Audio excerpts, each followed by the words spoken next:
I want to thank everybody for coming today. It's a very, very important issue that we, the Maine chapter members of National Shattering Silence Coalition, are still working on. And I want to thank the Commission for their very hard work, but we do feel compelled to comment on what we feel was not worked on enough. Sticking to the facts. The fact Robert Card stopped his treatment plan after 3.5 days last August 7th. Fact, plenty of people in Maine state government could have fixed that and kept him compliant by using the state's progressive treatment plan law. Fact, nobody in state government did anything. Fact, Governor Mills' Lewiston Commission chose to attempt to cover that piece of it up, and we're very much opposed to that. Now, from 1971 to 1977, you're looking at Private John Nutting, member of the 76th Division of the U.S. Army Reserves. And we would run a basic training unit, take over a whole fort for 2 to 3 weeks. And when we got back to Lewiston after our active duty time, Commander Boothbay would always remind us of one thing, and that was, for the next 11 months and a week, we were a private citizen, not active duty military. And that's the way the federal law has been since April 23rd, 1908, I believe, when they created the Army Reserves. So on August 3rd, Robert Card was a private citizen.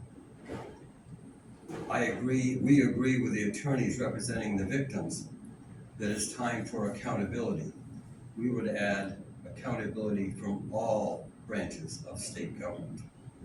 The Commission report has not one word in it related to the Department of Health and Human Services Mental Health Division, who is charged with care for all private citizens in Maine. The Card family last summer has testified that they begged to get him in a hospital. They begged to get him mental health help. And like all of these families and all of these cases that have the same MO, they received no help at all from DHHS. The Commission did make recommendations about the military, recommendations about the sheriff, recommendations about the New York hospital. These were all good recommendations. So they did choose to make recommendations in some areas. I'm reminded of a saying that Governor Baldacci had when I served in the state Senate. And incidentally, Governor Baldacci was very supportive of the PTP law, signed it into law. His department was very supportive of it. He did a great job implementing it. But he had this saying, and that was, if you're going to point your fingers at another group, you darn well better be careful, because there's 3 of your own fingers pointing back at yourself. DHS.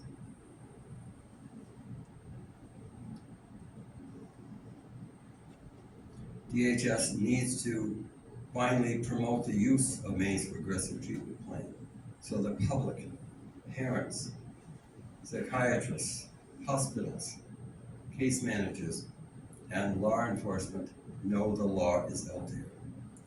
DHS needs to tear down the wall they built between law enforcement and the mental health professionals by finally agreeing to do some basic training for law enforcement. Senator Claxton from Auburn tried that 2 years ago. The bill passed unanimously, just to have some basic training for law enforcement on what the statute is, how law enforcement can collaborate with DHS, mental health workers. And DHS said that was going to cost $266,000 to have a 2.5-day training sessions. And of course the bill was not funded. We on National Shattering Silence Coalition have known since July 15th, I believe that's 37 days, that the Commission did have all 132 pages of Robert Card's medical records and his discharge plan from Four Winds Hospital.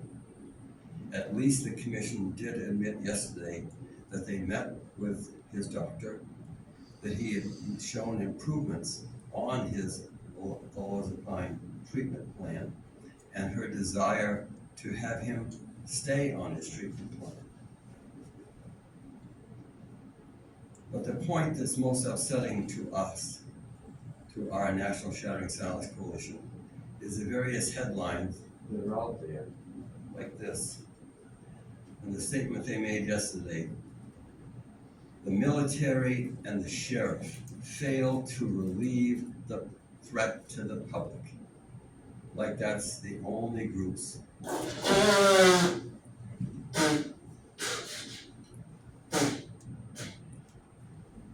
Like that's the only two groups that could have helped out the situation. So let's say they did remove his guns, and he wasn't able to access any of the other 40 or 50 guns that were legally owned by any of the other family members living in his area. But following the thread of the commission's report, Robert Card was still off his treatment plan, without guns, and the paranoia and the anger kept growing. And on October 25th, he took a knife or a baseball bat and killed somebody. We would ask, is the Maine public supposed to be happy with that? Happy with that outcome? Commission members, we'd ask. We aren't. We don't think the victims are. We don't think the public would be happy with that result. One thing we're very pleased to see this morning is that national news is focused on two questions. Why was Robert Card released, and why wasn't he kept on a treatment plan? Laura now is going to be speaking, then we'll answer questions.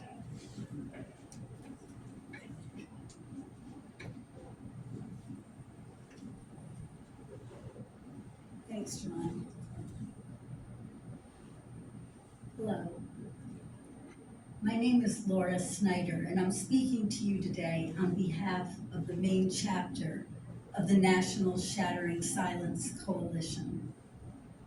I'd like to start by thanking the Independent Commission for its comprehensive report on the Lewiston tragedy. I appreciate how they highlighted the importance of collaboration and the times they pointed out where mistakes were made. However, I believe that if the Commission fully appreciated the role that Mr. Card's serious, untreated mental illness played in the tragedy, the report would not have concluded that Mr. Card was solely responsible for the actions of that horrible day. Remember, Robert Card had suffered from delusions, anosognosia, hallucinations, and paranoia at least since July 2023, and probably earlier. Can a person with such inaccurate perceptions truly be solely responsible for his actions? If he was solely responsible, I would expect that the only proposed solution would be to remove his firearms. We can't expect a person suffering from untreated serious mental illness to make reasonable decisions. So therefore, our best alternative would be remove his guns. And that way, if he commits violence with, say, a knife or fire, he'll kill maybe 3 or 4 people instead of 18 and injuring 13. But is that really the best that we feel we can do? If he's not solely responsible, who else is? Certainly not his family, who searched desperately to find him help, who were never educated about options like the PTP program and NAMI and family support groups and military mental health programs. They had no idea how to obtain a mental health assessment. And at least one point, They were even discouraged from obtaining mental health assistance at all. Mr. Ben Gideon, one of the victim's attorneys, was quoted in yesterday's NBC News report as saying, quote, "One of the things that's so striking about this case is how Mr. Card had such severe paranoia and his delusions seemed to be persistent for such a long period of time, but then he was discharged back into the community with no treatment for that," unquote. I would suggest to Mr. Gideon that though striking, these kinds of situations are not unusual. We're used to them in Maine. So many National Shattering Silence Coalition members have had serious experiences with their loved ones. They've reported the same futile search for treatment, the same fears, the same helplessness when, after treatment is finally provided, their loved one refuses to comply and stops taking their medication. After all, they had anosognosia. They didn't believe they were sick. And that's when tragedy strikes, and it does strike. You only need to look at Mr. Nutting's chart here to see how many homicides, suicides, and other violent acts are committed in Maine by people with serious, untreated mental illnesses. But we forget about them. The difference between Mr. Card and so many other tragedies is that Mr. Card killed 18 people and injured 13 more. The difference is in the numbers. If we believe that Richard Card was solely responsible for the Lewiston tragedy, we haven't learned very much. In the report, though the commission didn't hold the military or law enforcement directly responsible, they did at least point out problems that needed to be fixed. They did no such thing with our mental health system. No individual or family member grappling with mental illness should have to search for resources and information. Every department working with people should have access to and at least a basic knowledge of available resources, including PTP, NAMI, family support groups, and in the military, their own mental health programs. A court case for involuntary commitment should not be canceled at the last minute because a patient agrees to stay voluntarily. Our National Shattering Silence Coalition members will tell you that this happened with many of their family members. They agreed to stay voluntarily and then left as soon as the court date was canceled. And there has to be a plan in place for individuals who don't comply with a treatment plan after discharge, rather than simply closing the case and hoping for the best. We have to balance personal rights with individual, family, and community safety. And finally, if there is confusion or disagreement regarding the process for court-mandated treatment, as Kendra Caruso wrote in a recent Sun Journal article, then these have to be discussed and resolved, not buried, as the PTP program has been buried. No wonder law enforcement is confused when lawmakers and DHHS cannot agree on the process. If we're really serious about preventing tragedy, then we have to tackle sensitive issues. Our goal should not be only to reduce the number of casualties, to provide quality treatment before tragedy occurs. Thank you.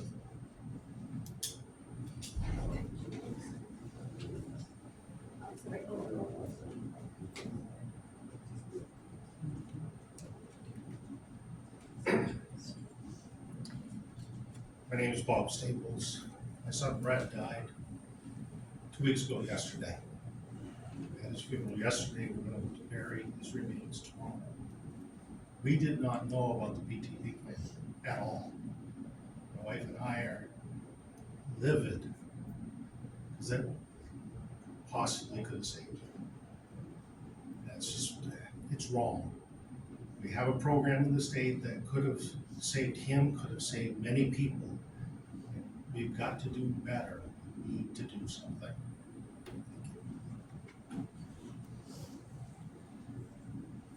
Questions? Questions from folks? Yes, sir. I have a question for him. Okay, no. Laura, come on. Come on. Okay, you said that if you didn't have a gun, chances are, I'm not trying to push any buttons, it's just an honest No worries. question, because I was actually thinking about it after you said it. So, and I'm completely, I'm not trying to, upset you or Okay, anything. yeah. Okay. You said that, if you didn't have a gun, the chances are he wouldn't be able to kill, you said 13 people, correct? He wouldn't have been, yeah, with his weapon, he was able to kill many more people than if he had had a different weapon. Like, say like a samurai sword, if he was well trained with that, you don't think he'd be able to take out 13 people, or if he had like a slingshot and 3/8 iron ball, you don't think he'd be able to take people out of distance, or if he had 20-gallon cans of gasoline with 20 sticks of dynamite, and you place them on the roof of the building and explode them all at the same time to take down any structure, you don't think you'd be able to take down more than 15 people? I'm just asking. Yeah, I don't know. Okay. I appreciate your question. I think that my point is that just merely taking away the guns doesn't take away the danger. And I think what you're saying actually So you says got that like maybe in a ghost better way. guns, you got ghost guns, you got zip guns, and you got Yeah, homemade shotguns that the Filipino guerrillas used to use in World War II. yeah, That, people could just make their own guns. I agree. Thank you. Good point. Any other questions? Yes, sir. Yeah, so obviously the commission's report doesn't necessarily lay out many recommendations. What do you guys think could be done from a legislative, from an administrative standpoint to maybe help prevent the next mass shooting? Great question. The county sheriff, after the Robert Card shooting, was asked, why didn't you consider putting him on a PTP plan? And the county sheriff said, shockingly, he had never heard of him after it had been law 21 years. We have members, some of them who are here today, that the district attorneys wanted to put their loved ones in jail. And the parents said, why not put them on a PTP plan? And the district attorney in that county had never heard of the PTP plan. So raising awareness, we have a couple groups in the department that are being paid to advise the department that are adamant that nobody should ever be court ordered. And we believe that has had some effect on the lack of promotion. Everybody should be pulling in the same direction, using every resource available to keep people compliant so that they're safe, have successes in their lives, and their families are safe. Yes. So last time I asked DHHS about this, I think after the press conference you guys held earlier in the summer.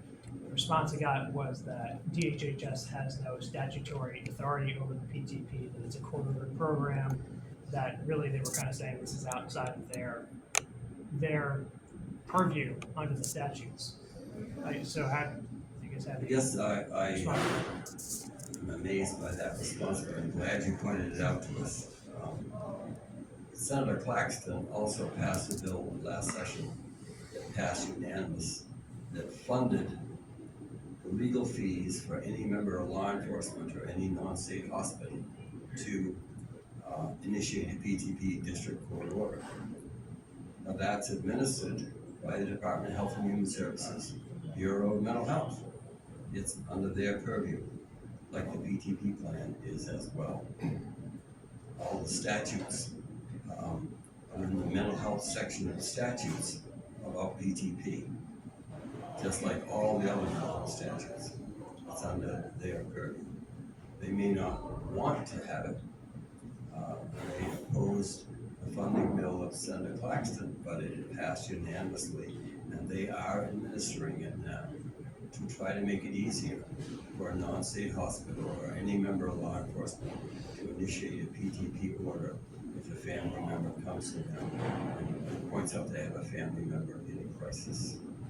Any other questions? Yes, Dave. So you're saying the responsibility of following up with this treatment should just be on the state and DHHS, or Fort Wayne Hospital, Army Reserve altogether? It should be everybody. It has to be everybody.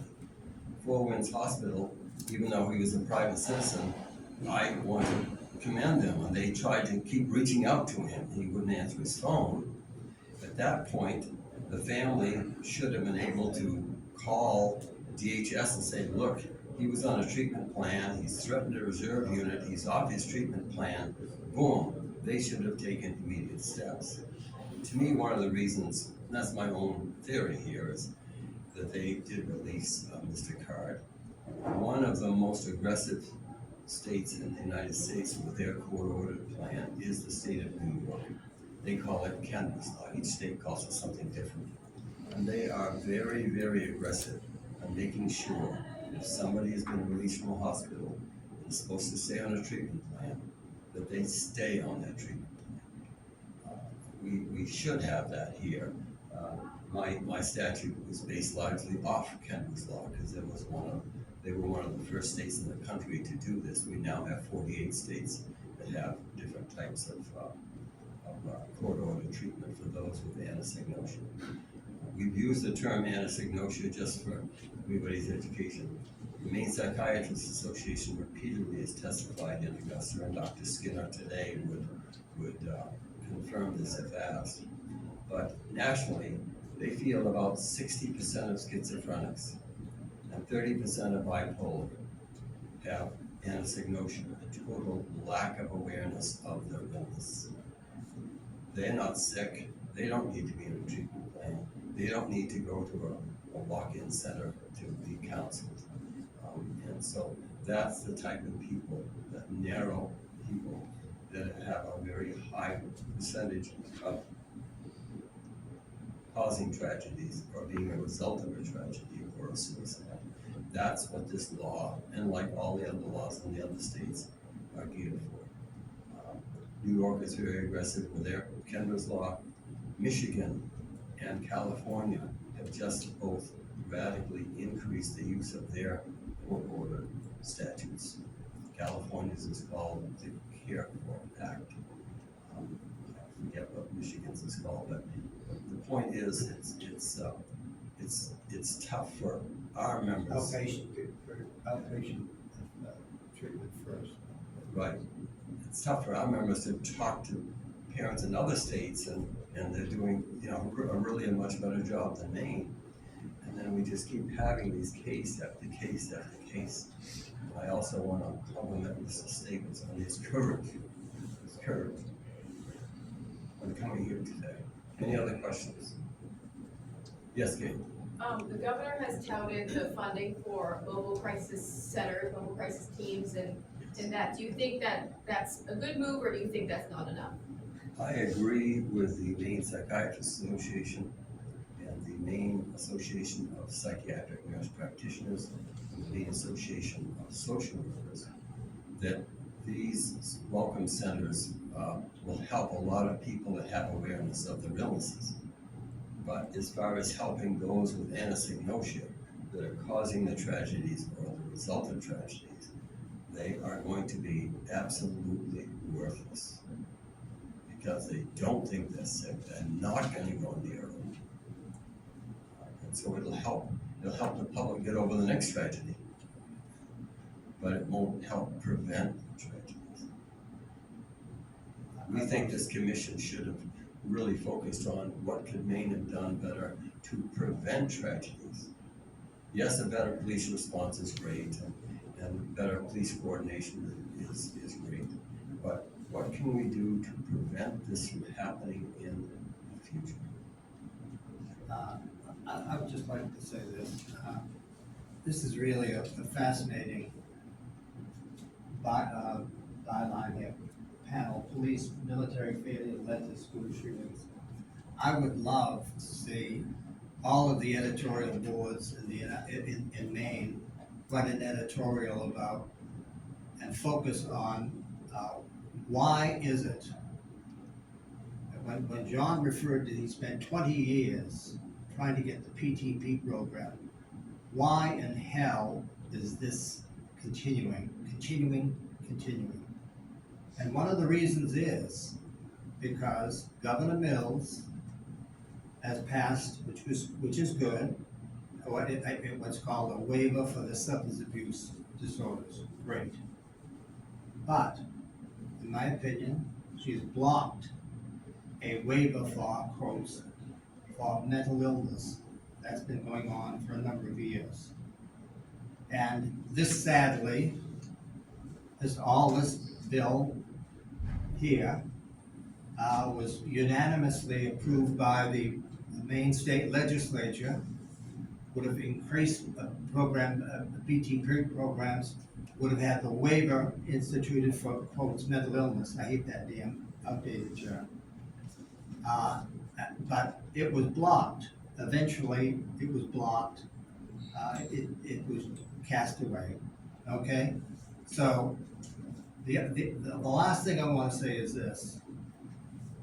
What is also necessary is our Maine State Congressional Delegation really needs to assume responsibility for some of this, because there is a hideous federal law that blocks services to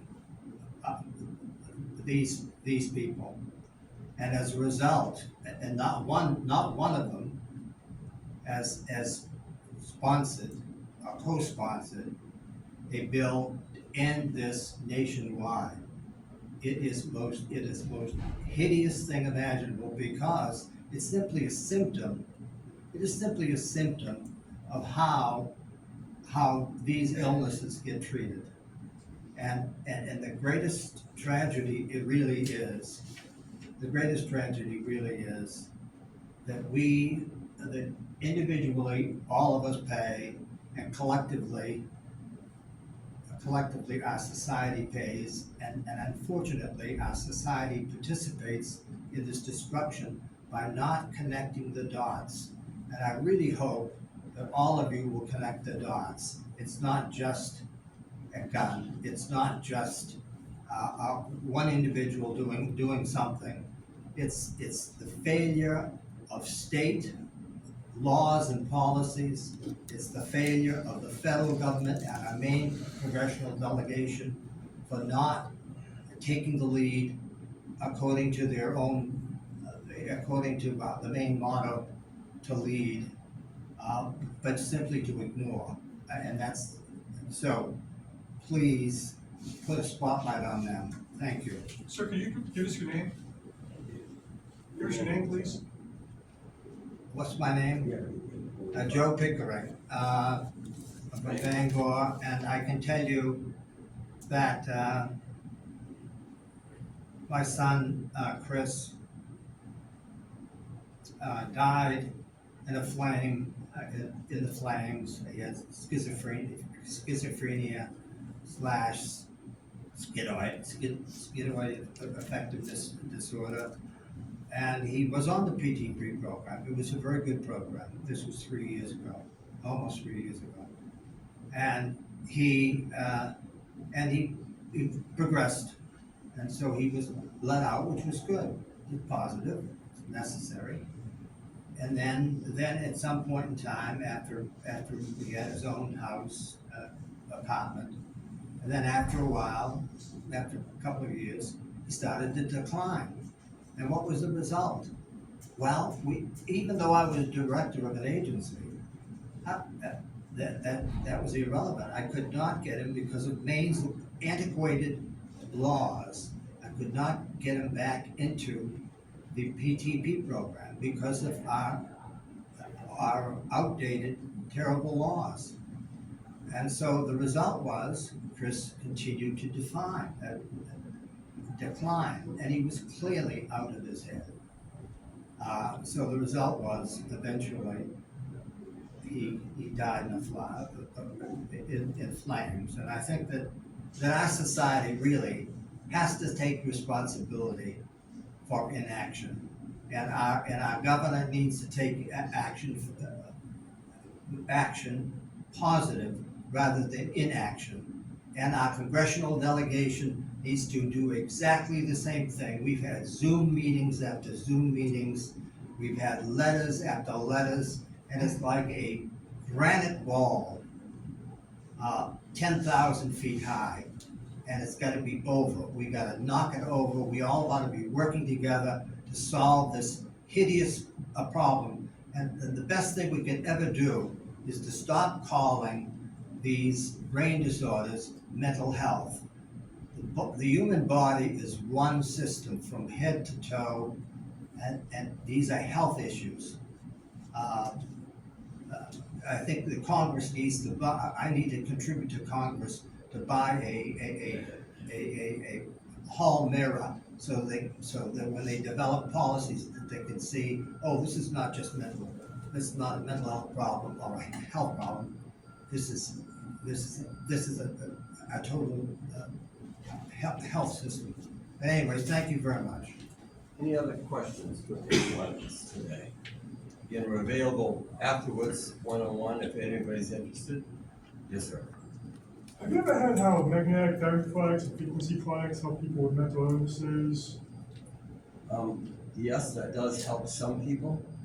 I'm not a medical professional, Well, you don't have to be, I'm just, but our attitude is, hey, we're willing to try anything. What works with one person doesn't work with another. That's why it makes this a very, very tough field for the medical professionals to work in. We're willing to try anything. Again, thanks for coming, and we're available if anybody has any other further one-on-one questions. Thank you.